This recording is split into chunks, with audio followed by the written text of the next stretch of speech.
Backyard Professor Chess videos. I'm Kerry Schertz, the Backyard Professor. I've got a few good days left. The winter pattern is going to start coming out. Then I'm going to have to do some indoor videos. But in the meantime, I'm going to be out in my backyard as well as I can to make some more chess videos. This particular game is by David Bronstein, and he's playing El Margulis, a good friend of his. This was in the Pioneers Palace Championship in Kiev in 1940. Bronstein had a chance to win the world crown from Mikhail Botvinnik, and he didn't do it. There's questions about the political ramifications, what was really going on, because Bronstein was stronger than Botvinnik, and I know that's a disputed point, but this is out of his book, The Sorcerer's Apprentice, with David Bronstein and Tom Furstenberg. Very excellent chess analysis book. And what I want to do, what I'm noticing in my chess, is the more master games I go through, and I analyze them for various different imbalances, as Silman says they are in these games, so that I can begin to understand how they play, so that I can emulate their play, and then I'm sharing them with you in the videos so that you too can emulate them, because this is how they do it. And I've discovered many, many patterns. This particular game I'm playing through is a very powerful tactical game. Now here we have a typical center development, a beautiful center development. They're both strong in the center. There's no weaknesses that have appeared on the board. And now Bronstein, who was known for his, I'm not going to use the word eclectic, because it wasn't eclectic. He was very systematic, but he breaks a cardinal chess rule. And he was known to do this many, many times.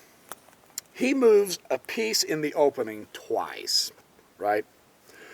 And we've all been told, you know, this isn't a good idea. You want to do speedy development, etc. But on the other hand, Jeremy Silman says the idea of the opening in a chess game is not necessarily just to speedily and mindlessly develop, but it is to create an imbalance. So we've just saw David Bronstein in this particular game move a piece twice and then take a bishop. He, in this opening, specifically creates an imbalance. The imbalance we now have is Bronstein has the two bishops and Margulis has the two knights. So this tells us that eventually Bronstein is going to open up this chessboard so that his bishops can have their long-range powers manifest against his opponent, right? His opponent, in the meantime, is going to try to make his knights the stronger of the minor pieces. And this is only on move 6, so this basically sets the tone for the rest of the game. That's how they do this. This is seen in just absolutely hundreds of master and grandmaster games. And it's kind of a good little mini lesson for us if we can learn to develop and control in the center, create an imbalance, and then look for weaknesses and find targets to get to. They both castle fairly early. I'm trying to take this right out of the book instead of putting this game into my iPad. And I have to mark it because sometimes I skip. The game is really closely, tightly, compactly typed together. So I don't want to goof this up. This is a very instructive game. Bishop comes up to g5, pinning the knight. And of course Margulis is going to want to unpin his knight just as speedily as he can, and bishop comes back to e3. So the bishop has moved twice. Now, again, he moved a piece twice, But this piece caused Margulis to open up the king side just a little bit. There is now a crack in the king side. Maybe Bronstein isn't well enough known as an attacker player, but he was.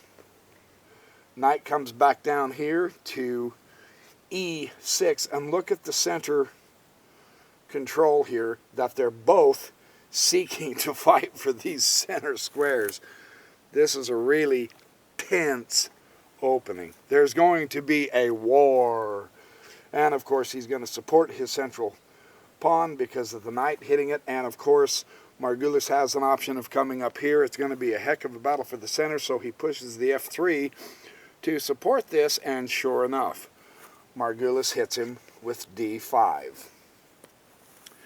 Now there's several options that Bronstein would have, and I know some of us would exchange the pawn, and that would be perfectly fine. Bronstein does something different. He drops his bishop back to b3. He wants to retain this diagonal. That's what's going to be a big factor in this game. And now Margulis brings up his a5. Bronstein moves the c3. He's trying to eliminate what weaknesses may appear later in the game by keeping his pawns side by side instead of leaving one of them back to become a weak target. You see how that works? And Margulis, with this pawn is the weak pawn, he does the same thing. He wants to bring him up so that there's essentially no weaknesses in the pawn structures. This is kind of instructive. I know it looks like there's a lot of pawn moves. There are some situations where you don't want to have weak pawns because those become targets for your opponent. That makes sense, right? Now that the pawns are to a point to where there's no major weaknesses, now they can focus on further development. This is interesting how they do this. Queen comes over to e1. Queen comes up to c7. And now queen comes up to f2, getting the queen involved. And rook comes up to b8, declaring his intention. Now see, the queen's come to 7. The rook comes over. So you know Margulis is going to want to push on the queen side. He is giving us his plan through his moves. That's fun to see that, isn't it? You're not necessarily lost about any kind of a particular plan you want to do. Bronstein is obviously moving over toward the king's side. He's got all of his pieces. They can jump up into here real quick and easy. He's got the rook, potential open file if he pushes that f-pawn. Bronstein's going to head to the king side. Margulis is preparing himself to do the queen side. See, when you learn how to read the board like this, when you understand what the ideas behind the piece's movements are, you're not lost at sea. I love this thing, this kind of looking at the master and grandmaster games. Now, Bronstein further pulls his queen up here to h4. And Margulis puts his bishop out here to a6. So, again, one of the patterns that I've noticed, and you'll notice this over and over and over again. Now, it's one thing to notice this. It's another thing to actually play like this, right? Next, Bronstein puts his rook from A to D1. You notice how each one of these players put their entire army into this. Knight comes up here to the square C5, hitting the bishop and the D-pawn. With more pieces out, the coordinated effect of either an offense or a defense becomes much stronger. And it teaches us how to practice putting rooks with knights, bishops with pawns, queens with rooks and knights, etc. So the more pieces that we put into our game, the better we do. Now, At this point, the center isn't closed necessarily. There's quite a bit of tension here in the center. There are some potential serious open files coming up here briefly. Each player has set himself up to where there's not real weaknesses yet. And when we find ourselves in this position, what we notice the masters and grandmasters doing is, if they can't see a weakness, then they create one. And this is fascinating how Bronstein does it. Bronstein strikes first blood. Queen comes up here and takes h6. And you go, wow, that's a great move, isn't it? I love how he does this. The bishop takes the h6. The knight comes down here to e3, e8. And if you're wondering why he doesn't take this bishop, it's because the situation, that's a poison bishop. I'll work through the implication to this here in a minute. It is a poison bishop. Now, interestingly, Bronstein doesn't leave it there. Now, this is twice we've seen his bishop move up and then move back. He comes back down here to e3 since it wasn't taken. And the very interesting thing is, now the H file is open. Access to the king is now possible.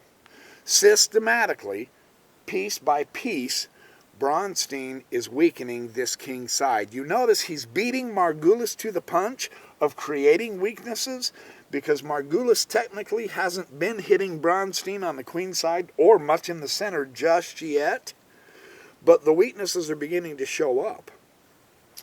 And Margulis now goes after it.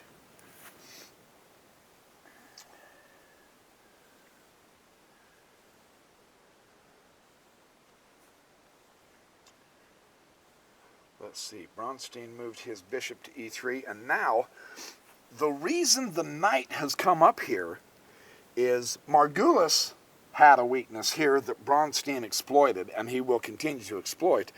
Bronstein also has a weakness with this pawn, and that's why his knight and his bishop is hitting this pawn. So now Margulis begins to also hit one of Bronstein's weak points. And this is extremely interesting how he does this, because the way Bronstein reacts to this is he has the two bishops, remember, right? So it's perfectly logical for Bronstein to want to open up this board. Now that Margulis is coordinating his pieces into eliminating some of his weaknesses, or attacking some of his weaknesses, Bronstein in turn is going to open up the chessboard by taking pawns. This makes perfect sense, because, and now look at those fine two central pawns, except they don't have a lot of support at this point, but they can easily become a powerhouse center if Bronstein isn't careful. But he is gently and slowly and surely opening up this chessboard for his bishops, and I think this is an excellent example of how he does this. Now the knight comes up here to g3, and g6 occurs. Again, because of the nature of the combination of moves that he can do with this knight, Margulis is going to push the pawn, this is the anti-knight Steinitz rule, and limit where that knight can go. He has now officially taken off f and h5 as a square for that knight to go to, because when you get a combination of a queen and a knight, and you've got this bishop up into here, that can become a nasty attack. So again, because of the way Bronstein is moving and setting all of his army up, Margulis is forced to further weaken his king side. He has tried to attack Bronstein in the center and try to get rid of some weaknesses. Bronstein has ignored the attack so far because it's covered pretty well, at this point, but nothing dangerous is going to happen with it. His combination appears to be much stronger than Margulis's. So Margulis has to react to what Bronstein is doing. This is interesting to see. This is what Silman says occurs in the games, and indeed they do. Now, in sticking with his imbalance theme of having the two bishops, Bronstein now takes the d5 pawn, again opening up the board to give his bishops more power. That's what Bronstein's after. The knight comes back over to f4. Now, this is a good outpost. It's not a permanent outpost, but it's a good outpost at this point in time. Bronstein can't push the pawn to chase that knight away. It is getting close to central territory, or the kingside territory. All Margulis would have to do is move his king up and move his rook over, and we could have, and move his knight back up here, and we could start having a very interesting defense-offense. First, before the fireworks begin, on the king's side, however, Bronstein is eliminating the pawns to open up the board. It's very interesting to see how systematically they prepare themselves for the fireworks that's about to come. The bishop goes ahead and exchanges the knight. That's too strong of a knight, and now Margulis has a pawn on f4. Now, an interesting situation occurs. The knight comes up here to e4. And the reason that is so interesting is because notice what Bronstein has just sacrificed. He gives up the exchange, and I've noticed this in a few of his games that I've been playing in. Bronstein had such a vision that sometimes it's better to lose material to gain a stronger position. That's interesting. This is something, as we amateurs, we have a tough time with this. Margulis has this fabulous bishop here, and he comes and takes the rook. And it leaves you gasping. You go, wow, dude, you're a piece down. Now what do you do?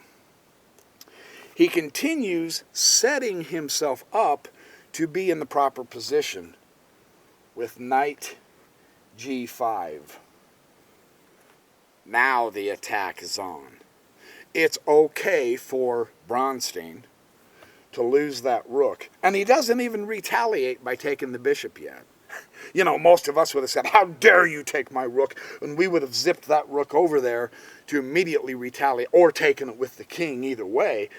Bronstein sees that it's more vital to get his pieces into such a position that he can do a coordinated attack so that he can win this game. This is beautiful how he does this. Now the knight comes right back up to f6. He's got to protect this square because the next move is queen to here, and it's checkmate, right? See, by ignoring this and putting his knight in the correct place, Bronstein has a potential checkmate. So Margulis brings his knight back up. Now the question is, what are we going to do with that knight? How do we get to where we can either get to h7 or h8 in the open file? That's the question of this particular game. It's beautiful how Bronstein does this. He goes ahead and puts the queen on h6. Ooh, if I can get it there. He brings his queen up, applying further pressure and letting Margulis know, here I come. And the queen comes down here to e5. Now we have a battle. And it's very interesting that because of the setup that Bronstein has, he still doesn't have to worry about retaliating to get this bishop.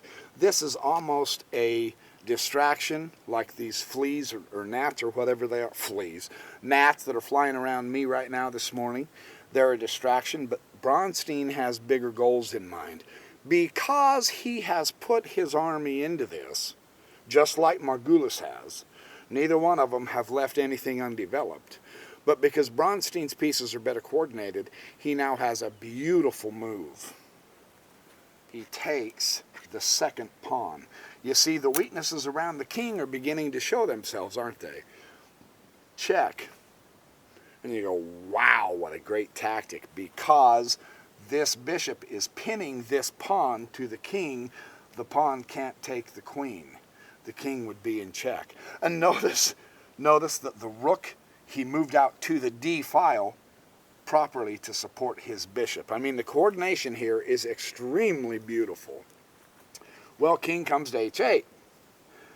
And now queen comes back to H6 check, and king goes back to G8. Now, Bronstein says, there's another move. Bishop E4. Now we're beginning to see extra power being put onto the H7, right? Very interesting. Bishop now comes up here to C4 to try to give his king some support and try to become more centralized. If Bronstein's going to ignore that bishop, then Margulis is going to bring him back out toward the center so that he can utilize him stronger. But here is where one of the toughest, coolest tactics I have ever seen in chess occurs. Can you see it? I didn't see this. When Bronstein played this, I kind of went, wow. It dawned on me, oh, of course. But that's because he has tactical insight. Bishop comes up here to H7 check. Do you see the tactic? Now the trick is, the king only has one square to go to, and we have another discovered check to occur. When you can set this up this way, Bronstein now wins a piece. It's powerful how he does this, because now he can put his bishop all the way back down here to D3, threatening the bishop that is truly unprotected. But his king's in check. So Bronstein got a bishop. The king has to move. And now the bishop takes the bishop. And he still has this incredibly interesting angle.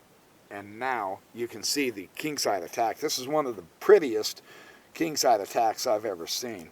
Rook comes up to B7 in order to guard this second rank and hopefully give support to this pawn that's in so much trouble.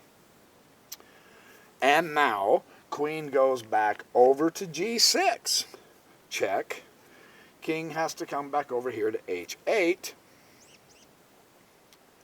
And now the bishop takes the pawn.